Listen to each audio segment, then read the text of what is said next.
This video was shot using Insta360 DeX4. Maligayang araw mga tropa para sa ating ikatlong araw ng ating Ilocos Tour. Dito naman tayo sa town proper maglilibot. Napakaraming magagandang estruktura ang makikita dito sa sentro ng bayan ng Vigan. Sa kaliwa makikita ang St. Paul's Cathedral. Itinayo noong 1641 ng mga Augustinian missionaries. Ang kasalukuyang estruktura ay natapos noong 1800s. Bahagi ito ng UNESCO World Heritage Site ng Vigan Historic City. Dito rin dating umikot ang mga panrelihiyong aktibidad ng buong Northern Luzon noong panahon ng Kastila.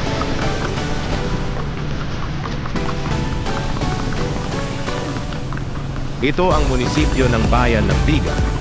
Isa itong colonial style na gusali na naaayon sa makasaysayang tema ng buong Vigan Heritage Zone.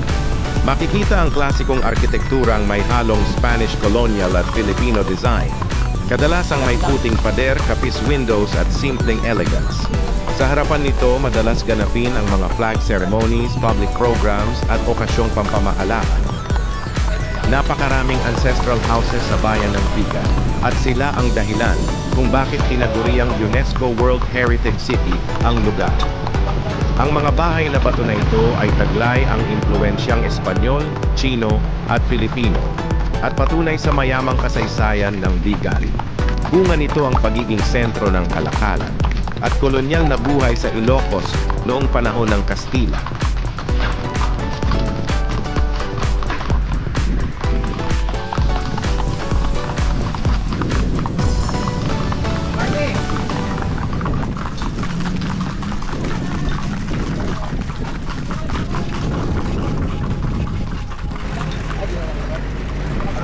Don't forget to subscribe.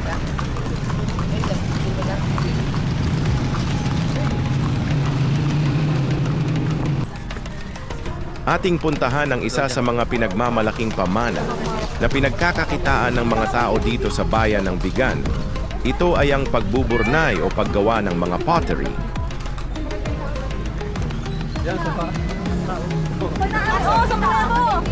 This video is sponsored by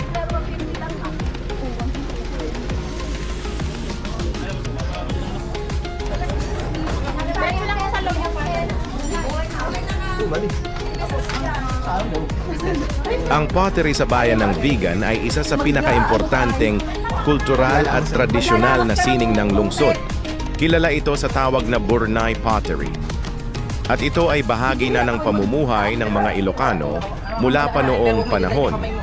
Bago dumating ang mga Kastila, dinala ng mga Chinese ang teknolohiya ng paggawa ng tapayan noong sinaunang panahon. Ang mga Burnay jars ay ginagamit noon bilang lalagyan ng suka, basi, alak na gawa sa tubo, toyo at bagoong.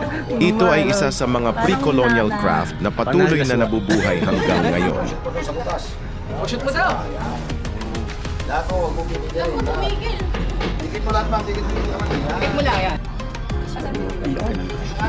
Ang galing mo umimas, sir. Napakagaling mo umimas. Ang kalesa sa bayan ng Vigan ay isa sa mga pinakakilalang simbolo ng kasaysayan at kultura ng lungsod. Kapag narinig mo ang Vigan, kadalasang kasama agad sa imahe. Ang mga kalesang bumabaybay sa Calle Crisologo sa gitna ng makalumang bahay at mga cobblestone streets. Ang teknolohiya sa bayan ng Vigan ay isang magandang halimbawa ng balanse sa pagitan ng makaluma at makabago. Bagamat kilala ang lungsod sa makasaysayang arkitektura at kultura, hindi ito nahuhuli sa modernong inobasyon, lalo na sa mga larangan ng pamahalaan, turismo, edukasyon at serbisyo publiko.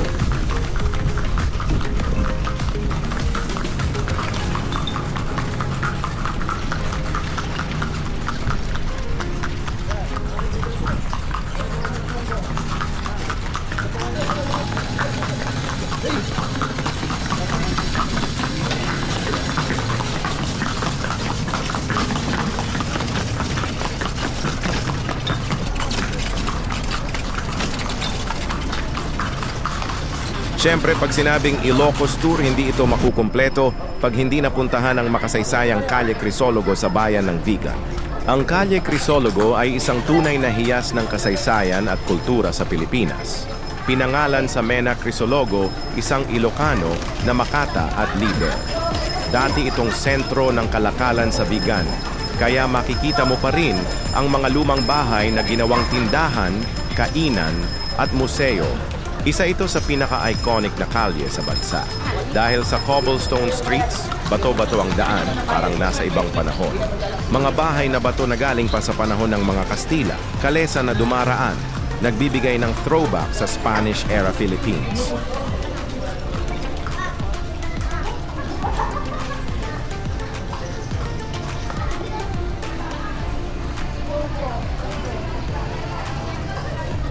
Show your support. Hit like, share this video, subscribe to this channel.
Ito naman ang Plaza Salcedo.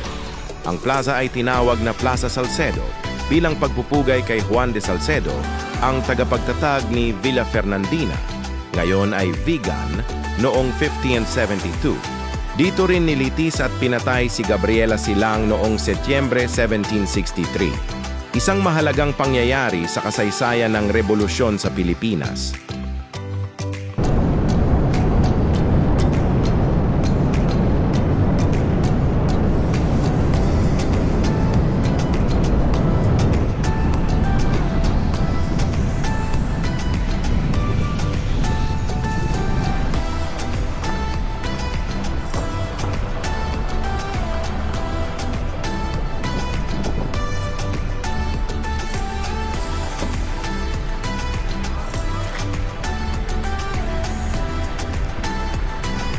Mag-side trip naman tayo sa isa pang dapat puntahan dito sa bayan ng Vigan, ang Quirino Bridge.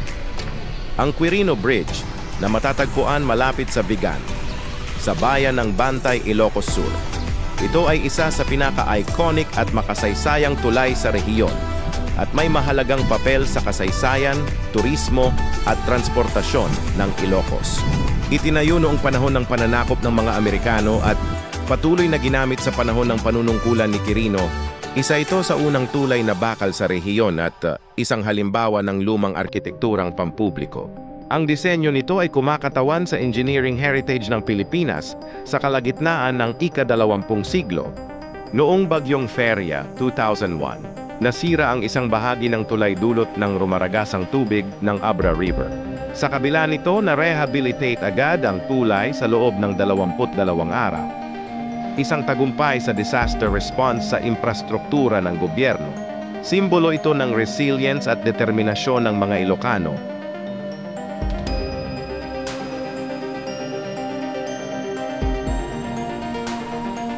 Bukod sa Quirino Bridge mismo, maraming paningin, karanasan at kalapit na atraksyon ang makikita at mararanasan sa lugar. Ang Quirino Bridge ay hindi lang basta tulay. Ito ay bahagi ng isang natural at historical corridor na nagpapakita ng ganda ng kalikasan, kasaysayan at kultura ng Ilocos Sur. Sa paligid ng tulay, tanaw ang bundok at bangin na bumabalot sa tinatawag na Banawang Pass, kung saan nakakabighani ang dramatikong tanawin ng kabundukan. Isa ito sa mga hidden gems ng Ilocos na hindi masyadong kilala ng mainstream tourists. Madami din na aktibidad ang ginaganap sa Quirino Bridge. Ilan sa mga ito ang Ilocos Sur Lighting Show, direktang ginagawa sa Lumang Quirino, Banawang Bridge, tampok ang ilaw, musika at community ride, Vegan City Fiesta and Longanisa Festival Parade na dumadaan sa Quirino Boulevard. Malapit lang sa tulay, madaming street performances, Viva Vegan Festival of the Arts, kultura sining activities sa Vegan, may street dancing, fairs, etc. malapit sa tulay zipline at memorial walk. Mga karagdagang aktibidad na pang-adventure at pamana sa paligid ng Quirino Bridge.